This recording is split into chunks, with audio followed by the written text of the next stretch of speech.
Welcome back to Aligned Attraction, the go-to source for powerful women when it comes to dating, love, and relationships. Now, if you listened to the last episode, I gave you a very special teaser letting you know that these next handful of episodes are going to be all about the archetypes of men, the kinds of men that you're attracting that you would rather not be attracting. I'm going to tell you what the archetype is in each episode, why you're attracted to that kind of man, and why you're attracting that kind of man. I'm also going to tell you about what you would rather have instead and how to get from where you are to dating and attracting the kinds of men that you're actually like head over heels in love with, that are committed, that are doing their inner work, that you are just smitten as a kitten for.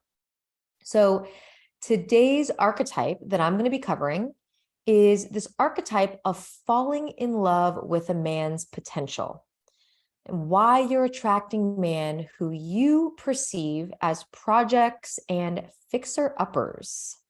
Now, I can tell you from personal experience that I spent many, many years of my life attracting men that in some way I wanted to change or fix or improve. And it was exhausting for me. And this is a pattern with a lot of successful, high achieving women. There comes a point in many women's dating careers, if you will, where we make the statement, I'm just not finding men who are on my level. I'm not really feeling met by the men that I'm dating and finding myself in relationship with. And often what happens is we date men and we see their potential, like we see who they could be and how great they could be, but they're just not living up to that potential. We see ways that we could contribute to their lives by showing them or teaching them or guiding them in some way, because we, as high achieving, successful, badass women, are on a personal or spiritual development path, and we want to share that. Now, when it comes to the project or fixer-upper archetype, here's what this archetype is. It's less about how the man shows up and more about how you perceive him. So in short, this is the kind of man that you attract where you think you can change him, fix him, make him better, or improve him in some way, if only you could just rub off on him, right? If he could adapt some of your behaviors or interests. And this was me for, again, many years of my life. And the subconscious mantra that I had that I wasn't aware of while I was playing out this pattern was, if I could only show men the light when it came to doing the inner work, right? When it came to them embarking on a spiritual path, them opening up to new resources in the personal development space, and on and on. Now, the hallmark of this kind of dynamic is that you need something from this, or you're trying to achieve an end goal. Now, you may be consciously aware of this, but you may only become aware of this as I say it if you find that these are the kinds of men you date. So, in other words, you need something out of it. You're trying to show him the resource, bring him to the workshop, have him read the book, listen to the podcast episode, so that he will blank, or so that he won't blank, so that he will, learn about sacred sexuality or tantra, so that he will be a longer term thinker when it comes to finances, so that he will improve his health, or so that he won't be anxiously attached, so that he won't get clingy. Fill in the blank with the thing that you're trying to get the man to become or unbecome. Now, the thing with this kind of pattern is that it's not clean. This is not a clean exchange of energy. And when I say clean, I mean it's not consensual between the two of you. In other words, you're trying to impart something onto him, and you have a covert contract behind the scenes. A covert contract is an implicit agreement that wasn't discussed or agreed upon, and it's a standard that you're holding without his consent. You may be consciously aware of this, but this may be operating in the background. It's an expectation. And deep down, or not deep down, you actually want this guy to change. You want him to shift in some way so that he can be more like you, or so that he can be a better, higher version of himself, or somehow different than he currently is. And again, the key here is that you're doing this without his explicit consent. You're trying to impart wisdom unto him, which usually it can be perceived as noble, but this is really honestly shrouded in ulterior motives, and it's shady. It's super shady. Now, here are some reasons why you're attracted to this kind of man. And I'm going to be very forward in this episode and in coming episodes as I talk about these archetypes, because I want you to be able to overcome this pattern. I know that if you're listening to this podcast and you're tuning into these episodes, there are patterns you're playing out in dating and love, and you want to get beyond them. You may have a lot of self-awareness, but for some reason, you just can't step out of these patterns, or you keep attracting a certain kind of man and you don't know how to attract something different. So buckle up and listen for any of this that sounds like you. And if it does, then there's absolutely no shame. I have played out all of these patterns myself, and I've worked with countless women who have played out these patterns. And the only way to completely dissolve these patterns and really attract committed masculine men who are ready to show up and be devoted, but who are also living out their life's purpose, is to be radically honest with yourself. Until you're radically honest, you're going to keep playing out the same patterns and attracting the same kinds of men. And I want to help you get past that. So we're going to look through the lens of radical honesty. And, until I realized what I was doing in my life, and until I stepped out of dishonesty with myself, I couldn't break these patterns. I couldn't see that I had covert contracts in place with myself and with men, and I couldn't get out of attracting the kinds of men that I wanted to change, or that I wanted to fix or make better in some way, and actually start attracting men that felt like a natural good fit for me. Okay, so here are some of the reasons why you could be attracting these kinds of men.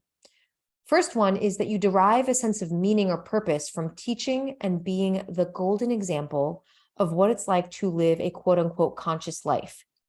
Now, this might be in any major area of your life where you're on the personal or spiritual development journey. Could be in the area of health, wealth and finances, politics, spirituality, sexuality. And when you get an opportunity to impact someone, it esteems you and it gives you a sense of meaning and purpose. It allows you to bolster your sense of self and give yourself the credit for being the one who saved them or showed them the light. This is when you're playing out a savior complex, or when you get off on being the hero or heroine. Now, you might also like having the upper hand and having control. If you're the one who is imparting the wisdom and knowledge, then this gives you the control and power. And what it does is it reduces or eliminates the chances of rejection and abandonment. Because if this man looks up to you, if he needs you because you're adding so much value to his life, then he'll definitely want you and desire you. And the chances are going to be much smaller that he'll leave or that he'll abandon you. Now, another potential reason is that you get your nobility or generosity fix by being the teacher. This gives you a really hefty dopamine hit when you feel like you've accomplished something, taught something. But again, like I said before, this isn't a clean exchange of energy. Unless the man's actively agreeing to learn something from you and you're genuinely sharing it out of the goodness of your heart without needing him to change or be any different than he currently is. Okay, so let's talk about why you are attracting this kind of man. So here are some possible reasons why. And again, this is not an exhaustive list, but we're going really deep because I want you to be able to introspect and have a potential blind spot pointed out so that you can really overcome this pattern and attract men who feel like a genuine good fit for you. So the first possibility is that somewhere deep down, you may not actually think you can do any better than this fixer-upper kind of man. Or you don't know if the kind of man that you actually dream about if you even let yourself dream about the kind of man that you would love to be in relationship with, would actually be interested in you, or if he would actually stick around or perceive you as enough for him. Now, this has nothing to do with his perception of you, but this all comes back to a subconscious internalization on your part that somewhere you're not enough. So even before this dream man steps into the picture, there's somewhere inside of you potentially that you're perceiving that you're not enough. Now, most of these narratives that we hold in our minds get created somewhere in early childhood. When a parent or a caregiver did or said something or didn't do or say something to us that let us know that we were inherently worthy. So somewhere you're internalizing, I'm not enough, I'm not desirable, worthy, lovable, and you don't actually think you can have the kind of man you want. So you go for the kind of man that you can fix or make a project because at least he'll stick around. Now, there's another possibility, which is you feel insecure about certain aspects of who you are. So you don't attract the kinds of man you consciously desire because a part of your subconscious mind would feel intimidated by this kind of man or less than this kind of man. So you attract men who you see as less than so that you can ensure security, connection, safety, and stability. So this might be a play at securing relationship because somewhere in your mind, it feels too scary to play big and go for what you actually want. So you lower the bar, you go for what you can guarantee you could get, and you ensure connection, you ensure relationship, even though you're perceiving this man as a project or a fixer-upper. Okay, that was a whole lot of deep psychoanalysis and deep dive. So let's shift gears for a moment. I'm going to take a deep breath. If you feel like taking a deep breath, join me. And I want to paint you a picture of what you actually want instead. And this is exactly what I was longing for. And I wish someone had been in my ears on a podcast telling me and painting a picture for me that there was another possibility other than continuing to play out this pattern. So what you actually want is a man who not only meets you on your level in all the major areas of your life, but who actually grows and expands you. You want a partnership where there's learning, teaching, and growing happening on both sides. It's a two-way street. You teach him and show him all your cool things, and he teaches you and shows you all his cool things. And it's like you're two kids in a sandbox, and it's like, hey, look what I can do. And he's like, yeah, that's awesome. Show me. And look what I can do. You want a man who feels like an equal, and yet there's always an ebb and flow in the energy and in the sense of partnership, where you both own what you're naturally good at, you own your inherent gifts, and you appreciate the inherent gifts of the other. You're both there as teacher and student, and you both acknowledge and receive from the other. So in my relationship with Ani, until I was able to own that I am not good at everything and that I am not a know-it-all, as much as I wanted to pretend to be a know-it-all because I needed to esteem myself and bolster my sense of self, because deep down, even in the beginning of our relationship, I had an epic amount of insecurity. I thought that I needed to be like Ani. I needed to be as smart as him in all the ways that he was smart and brilliant, because I internalized that I wasn't good enough. I had to do a whole heaping ton of inner work before I could actually be like, you know what? I'm not good at that. Show me your ways, oh wise one. And I had to own that. And then only in owning that I do not know everything was I able to own the things that I actually am really fucking good at and be like, hey, babe, I actually have a better way. You want to learn my way? It might help. So Ani is a brilliant teacher to me when it comes to business strategy, long-term vision in business, in finances, and in health. Like Ani is a whiz. He has such a long-term mindset. I mean, 10, 20, 50 years down the line, my brain thinks of like what's happening right here, right now. So until I just acknowledge the fact that I am not great with long-term vision and long-term thinking naturally, though I can develop that sense. I really had to acknowledge that to let Ani teach me those things. Now, conversely, I support Ani in things that I'm naturally good at, communication. So verbal, written communication. I also really lead us in our relationship on the spiritual front. So Ani could get out of bed in the morning, within 5 minutes, make his cup of coffee, drink some water, and be at his desk. Me, I'm like, wait, babe, no, let's wake up, let's take a shower, let's make some cacao, let's put some music on, let's meditate, let's connect to our sense of spirituality and that which is greater so that we can bring that vibe and energy into our day and be even more powerful. So I lead us on that front. I lead us in creating a sense of home and beautifying the home, organizing the home. And that has a lot of value. But until I owned the things that I'm not good at, I couldn't own the things that I am good at and contribute in the ways that actually make sense. So now I'm in a dynamic. I've stepped out of the pattern where I am always the one teaching and leading and guiding the man, which was exhausting as hell for me. Sure, it stroked my ego in the beginning. I loved being the wise one, the one that was just always teaching and guiding. But I burnt myself out because after a very short amount of time in each one of my dating scenarios, I was like, okay, like, what is this guy going to show me?